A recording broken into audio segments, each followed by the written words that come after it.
Hi folks, and welcome to this video of the It's Your Turn Now coaching for politicians and public office holders, where we look at the simple framework, which stands for self-improvement model for political leadership excellence, where we talk about how to increase the influence of politicians and public office holders to take their service to the communities to the next level.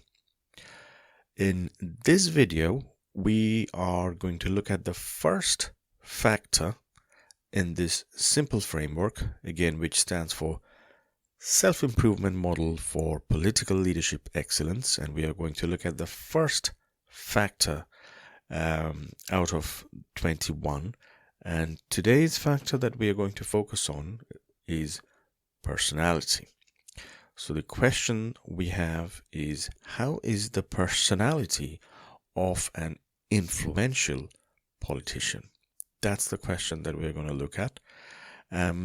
After my work for more than 12 years now with various politicians across various countries, this is the list that you see on your screen.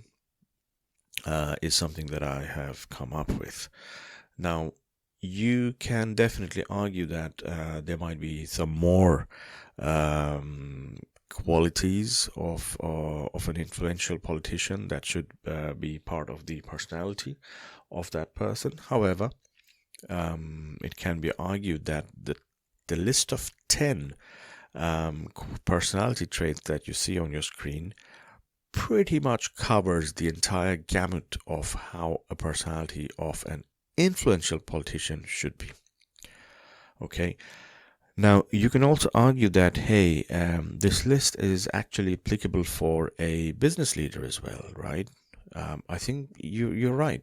Absolutely true. I mean, this list, what you see on your screen, is not exclusive for a politician. I would say that it's more relevant for a politician to have these personality traits, but equally there is no stopping of using the same list of personality traits even for an executive leader as well. Absolutely. Now, in my coaching program, what I usually do is work with my clients to actually break down each of these 10 personality traits that you see on your screen to really assess where that person is across each of these 10 personality traits. Try to look for any recent examples or understand any kind of gaps if applicable, and then through the coaching program work together to either increase certain personality traits if there is a gap, or just work on the ones which are already working well. But the key point is to make the politician more aware, more cognizant of these traits that will make his or her personality as a politician more influential. So that's the overall objective of the program. Now, I don't think I need to define to you what exactly these 10 factors stand for, but some of them are pretty self-explanatory. However, just looking at a few, it starts with integrity, and I think, of course, there is a reason for keeping integrity at top, especially as a politician, and having high moral principles and being honest. I think it's of paramount importance. So yes, if you ask me that, hey, is there anything to do with the order of this list? The answer is yes. There is a bit of a framework, some sort of a prioritization going on to actually come up with this list in that specific order. It doesn't mean that something is completely, you can ignore number 9 or number 10. It's in that order. Everything should be there in a personality repertoire for a politician. The empathy, the compassion, trying to be the ability to feel genuinely and sincerely feel, to get into somebody else's shoes. Imagine the amount of people that a politician will have to meet, different people, maybe different days, different problems, communities, citizen groups, opposition, so on and so forth. And unless and until there is this sense of empathy, which has to be naturally ingrained or installed in the politician's heart and mind, it's very difficult to have an influential personality as a leader, as a political leader. The next few, 3, 4, and 5, I think pretty self-explanatory. It goes without saying the importance of having a strong set of communication skills, leadership, and diplomacy and collaboration. It just goes without saying that these are must. Resilience, again, the landscape of politics is also, you can imagine, is pretty, sometimes can be unpredictable for various reasons. Criticism, scrutiny from the media, the opposition. So resilience is the mental resilience, the ability to regulate your emotions positively, constructively, and just pick up your pieces and carry on the fight for another day. It's extremely important as a personality trait for an influential politician. Then the vision and strategic thinking, especially for politicians who aspire to be statesmen. Again, there is a bit of a difference, which we should cover in one of the future videos. But again, setting up that vision for a country or a community which is realistic, achievable, and then the strategic thinking, these are extremely important as well. Adaptability is, I think, goes hand in hand with the resilience part as well. The ability to change to various circumstances, fast-moving context, and domestic or international politics. It's extremely important to be able to adapt to these changing scenarios pretty quickly.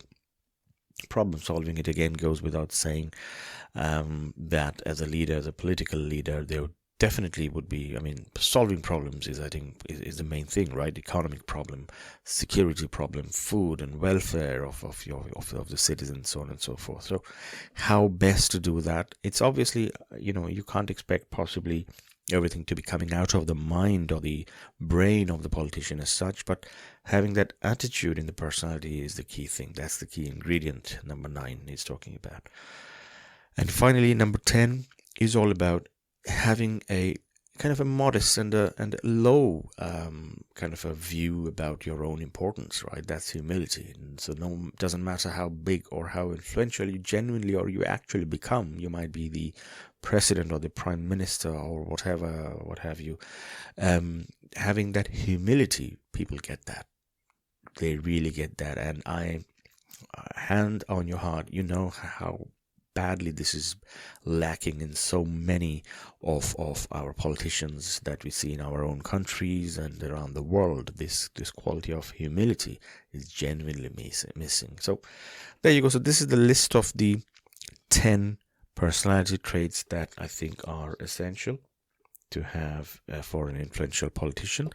And to summarize, to wrap up this chapter, I leave you with this quote for you to remember, that the personality of a politician, as you can see, it should not be like a magician. Rather, it should be like a trusted doctor, right? So that, the kind of feeling that you get that when you'll be seeing your most trusted doctor, and you automatically start to feel better, then the doctor inquires about your well-being or your pain or what's going on, and then their prescriptions and so on and so forth. And imagine, automatically you feel healed, you feel cared for, right? That's exactly the kind of personality that a politician should also radiate. That's the whole point that you have to remember as a key takeaway from this video, which is the personality trait of a politician. And this is the first factor that we are addressing out of 21 factors which make the SIMPLE framework, which stands for the self-improvement model for political leadership excellence for political leaders and public office holders. So that's pretty much it. I hope you found this video useful. If you haven't subscribed to this video yet, please do so right now, so that you can get notified the next time I publish the video on the second factor of this simple framework for political leaders. Okay, until then, thanks for watching this video, and I will see you in the next one. Take care. Bye bye.